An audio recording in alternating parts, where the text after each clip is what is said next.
Do you struggle to maintain weight loss but desperately want to feel good in your own skin, confident in your clothes, and improve your overall health? If so, you're home. Hey, I'm Sam. I'm an elder millennial, dietitian, specialist in weight management, and former functioning fat girl. I learned how to win at weight loss by breaking free from diet culture PTSD. My mission is to marry the science with practical, real-life strategies because we all know if it's not realistic, it's not happening. Are you ready to ditch diet culture and learn how to win at weight loss? Grab your water bottle and let's go. Friends, are you stuck? Do you feel like a weight loss failure? You need a breakthrough session. I'm so happy to be offering a 1-hour, one-on-one coaching session that I call the Winning at Weight Loss Breakthrough Session. This session is designed to break through the barriers holding you back from finally winning at weight loss. We dive deep into your current weight struggles, what's holding you back, and what your bags are, your big, hairy, audacious goals. You'll learn what the most practical, tactical, and realistic steps are you can implement immediately to finally break through and start achieving sustainable weight loss. You'll receive a completely customized game plan designed just for you, the recording of our session to keep forever, and an accountability follow-up 1 week later to see how it's going. This is such great value that I only have 10 spots per month available. Go to bit.ly/win at weight loss now to book your Winning at Weight Loss Breakthrough session. Stop spinning your wheels trying to throw spaghetti at the wall, pun totally intended, to find something that finally kickstarts your progress. Get your customized game plan and start winning at weight loss now. I can't wait to meet you. That's bit.ly, B as in boy, it.ly/win at weight loss now. bit.ly/win at weight loss now. Okay, let's hop into today's episode. If I told you that the most important reason to exercise, in particular resistance train, has literally nothing to do with losing weight, would you believe me? Because I'm going to say something that might surprise you. The greatest benefit of resistance training, especially for women, is not the fat loss. Sure, that happens too, and that's great, but that's not the flex. It's your brain, your mental health. So today, we're talking about physical activity, specifically resistance training, and why I believe every woman should stop fearing training and start seeing strength training as mental health support first. Now, before we go any further, I want to be clear, I am not a personal trainer. I'm not trying to be your personal trainer. I stay in my own lane and my own scope of practice. So I'm not here to prescribe a detailed workout split or tell you how many reps to do. I also want to specify it's always a great idea to consult your doctor before starting any kind of new exercise regimen, especially if you have any specific injuries or limitations. Okay. So all of this information is just generalized recommendations that may or may not be for you. I am here as a registered dietitian and weight management specialist to talk about why resistance training matters, why women should not fear it, and how you can start simple and small, even with just your body weight. No gym membership or fancy equipment required. Because the secret sauce is in creating the habit and building consistency. We are playing the long game here, ladies. So let's start where we rarely start, your mind. There is very strong evidence that resistance training improves mental health independent of weight loss. So weight loss aside, the resistance training improves our mental health. A 2018 meta-analysis published in JAMA Psychiatry, that's JAMA, looked at 33 clinical trials and found that resistance training significantly reduced symptoms of depression, regardless of participants' age, sex, or baseline health status. Let me say that again. The improvement in depressive symptoms was not dependent on the scale or body composition changes. It wasn't about losing weight. It was about training. We also have data from a 2017 meta-analysis in sports medicine showing resistance training significantly reduced anxiety symptoms. And the mechanisms make sense. When you train, you increase endorphins, you improve stress resilience, you improve sleep quality, and you increase your brain-derived neurotrophic factor, BDNF, which supports our brain health. But there's something else that doesn't, kind of like show up in a nice, pretty package on a lab script or a lab value. And that is self-efficacy. Here's what Google AI says about self-efficacy. It's a person's belief in their capacity to execute behaviors necessary to produce specific performance attainments. It's a domain-specific confidence that drives motivation, goal setting, and persistence through challenges. High self-efficacy improves resilience and performance, while low self-efficacy fosters avoidance and quitting. So when you tell yourself you're going to train twice this week and then you actually do it, you're building trust within yourself. And for those of us women who have struggled long-term with our weight, rebuilding trust is probably the most powerful shift of all. Because for so long, we came to just kind of expect failure and thus just lived with the shame of thinking we just aren't disciplined enough or don't have enough willpower to stick to our goals. Now, when it comes to exercise in general, I think those of us who grew up in the wild west of 80s and 90s diet culture just came to view that exercise as basically pure torture. Instead of something that's actually enjoyable and beneficial for our mental and physical health. Something we get to do versus what we have to do to work off the food. Oh my God, I ate so much yesterday. I got to work out extra today. Or I know I'm going on vacation next weekend, so I got to hit it hard this week so that I can actually have some fun food over that vacation. We view it as punishment.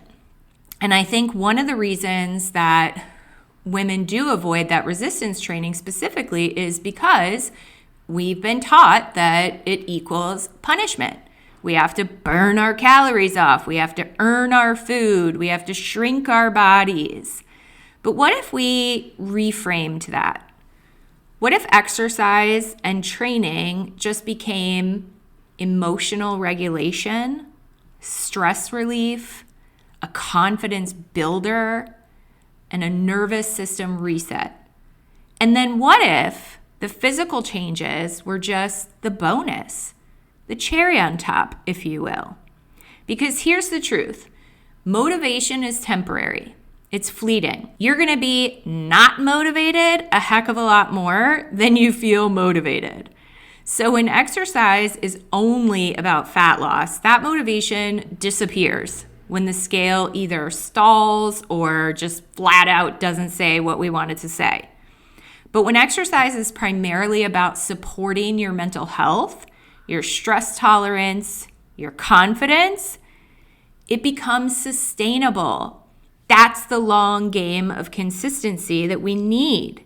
So let's address the common fears associated with women and strength training specifically. I don't want to get too bulky. I hear it 900 times a day. First of all, the women we see that look like bodybuilders are actual bodybuilders. You don't accidentally look like that. So that's like their job all day, every day, to be eating consistently and working out consistently. Eating and working out. Eating and working out. Those of us regular folk who just spend like an hour or so at the gym, we're not in any kind of position to grow that type of muscle mass. Women don't even have the testosterone levels required to accidentally build large amounts of muscle. Significant hypertrophy, which is basically growing muscles, requires progressive overload, sufficient protein and calories, and usually, aka mostly always, requires a calorie surplus, which if you've listened to previous episodes, you know in order to lose weight, you have to be in a calorie deficit. So I promise you, you're not just going to randomly wake up one day unintentionally looking like a bodybuilder. Another fear that I hear all the time is that cardio is better for weight loss. So they don't want to do any resistance training. We just want to do 10 tons of cardio and kill ourselves with cardio to lose that fat. This is a really interesting topic that we could go down a deep rabbit hole on, but it's really not necessary. Yes, cardio is great, and everyone should be doing some form of cardiovascular exercise for overall cardiovascular health, endurance, mental health, and yes, fat loss.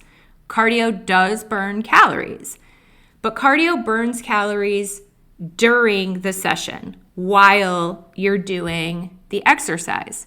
Resistance training helps to preserve lean body mass during weight loss. And you continue to burn calories once you complete the strength training. So if you do 30 minutes of strength, you'll burn however many calories you burn during that 30 minutes, but then you'll also continue to burn some extra calories throughout the rest of the day. Whereas if you do 30 minutes of cardio, you burn however many calories during that 30 minutes of cardio, and then when you're done, you're done. And that really matters because the research consistently shows us that during calorie deficits, without the resistance training, a portion of that weight that's lost comes from lean tissue. It comes from muscle. And preserving lean mass supports our metabolic rate, our insulin sensitivity, and our long-term weight maintenance. The National Weight Control Registry, which is that big study that I've cited previously many times when discussing weight maintenance, tracks individuals who have maintained at least a 30-pound weight loss for over a year. It consistently reports high levels of physical activity among maintainers. So if you remember, if you heard the last couple of episodes, if you haven't, go back and listen to them. But in the last couple of episodes, I cited the registry because a lot of times we have a tendency to back off the amount of exercise that we were doing during the process of weight loss once we're in maintenance. And that's just not a great strategy. In order to maintain long term, we have to maintain that amount of physical activity, if not, kind of kick it up a few notches. So here's what I want you to hear. It's not just about the calories burned. It's about feeling strong and confident, becoming someone who feels physically capable. So what do? How do we start? Especially if you've never done any type of resistance exercise. Well, I'll tell you what you don't need. You don't need a 5-day split, a personal trainer, a perfect program, or a fancy gym membership. All of those things are great and super beneficial. So if you want to do them, great, go for it. But what you really need the most is consistency. Now remember, if you have any type of injuries or limitations, consult your doctor before starting a new workout program. But for those who are overall healthy and just want to get started with a consistent exercise regimen, how about this? Just start with 1 to 2 times per week, 15 to 20 minutes. You can do basic body movement patterns, also known as prison yard workouts, affectionately known as prison yard workouts. No gym or equipment necessary. You could do squats, lunges, push-ups, either in an incline or do the modified from your knees. You can do glute bridges, planks, any of those things. That's it. You are training the movement patterns, not chasing some kind of perfect body. And there's so many different YouTube videos that you can look up for just, Google body weight exercises, or put in YouTube, search in YouTube, body weight, at home body weight workouts. And all these different ones will come up. And so, if you need someone to kind of guide you more, you can do that. And then as you feel stronger, guess what happens? That drive to keep going, it starts to build. And then over time, you can add some reps, add a second or a third day, add some light dumbbells whenever you're ready. Progress slowly. The goal is not intensity. The goal is consistency. Remember, long-term consistency trumps short-term intensity every dang day.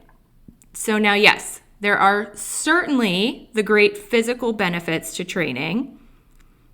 Remember, resistance training preserves muscle cells during the weight loss process. It improves insulin sensitivity. It supports bone density, which is especially important for us women as we age. And it supports metabolic rate kind of indirectly through that lean body mass retention. The American College of Sports Medicine recommends strength training for all adults at least 2 days per week for those physical health benefits. But here's the part that matters most for you guys, my audience. If all you did was train twice per week, walk consistency, get more steps in throughout the day, reducing sedentary time, and hit your protein targets, you would be eons ahead of most people who are, quote unquote, trying to lose weight. The mental resilience that you build from showing up to train, especially on the days when you don't feel like it, that is the special sauce. That's where the magic happens, the quote unquote magic. And that is what sustains results over time. All right. Okay. So to wrap up the tactical aspects, we're going to train twice a week. Start with once if you need to, once or twice per week. You're going to get more steps in to reduce your sedentary time. And we're going to hit our protein goals, which if you don't know how to do that, you can look up the past episodes where I talk about making sure that you're getting protein at every meal. And then for the real win of starting a training regimen, I want you to hear this loud and clear. You are not training to punish your body. You are training to support and benefit your mind. The smaller genes are just a fun side effect, that cherry on top. The stronger brain is the win. So if you've been afraid of resistance training, this is your permission to start small, once or twice a week. Body weight, at home, no perfection required, just start. You don't even have to put shoes on. Just be consistent. And then over time, you won't just see that physical progress. You're going to learn to trust yourself. You're going to feel steadier. You're going to feel stronger. You're going to feel more capable, more confident. And that, my More Than a Number fam, is the real transformation. I hope this has been helpful, and I hope you're going to consider starting to add in some resistance training if you're not already doing it. Okay, friends, I love you. God loves you. Until next time. Hey, friend, I hope you feel empowered by this episode. If so, would you take 30 seconds to share it with another friend who needs it? Also, it would mean the world to me if you would leave a quick review for the show on Apple Podcasts. Your reviews are what helps it get seen by more people who need it. Okay, time to go show up for myself, and I hope you do the same. I'll meet you back here next week for another episode. Have a blessed day.